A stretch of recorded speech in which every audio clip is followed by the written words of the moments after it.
Airtel net ti chak dangan soyanga masabara isiting ay lutanga Vivo kamanga phone ahan ranjong ve me nga Vivo chonin mobile net to ka ngan lutanga phone an si ma pom me thaya ti chon VPN ti cho panam me the so katin lutanga VPN akan lutang ti chuanin ai ka siam sa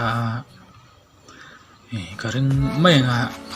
new hanin lo tanga new VPN in lo tanga ni lo pon thang ka chu heta plus sign manga chen chu no hina mang o chon new VPN Airtel 4G speed ti hin ji kanga ne ma hian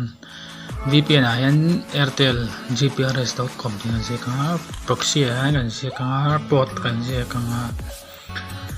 ti chonin VPN type pa yan kan type pang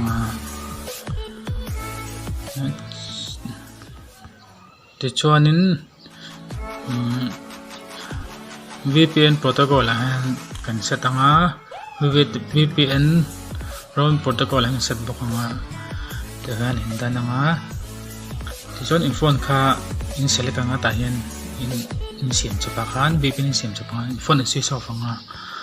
ron chaksat daw na ni katete may kanisala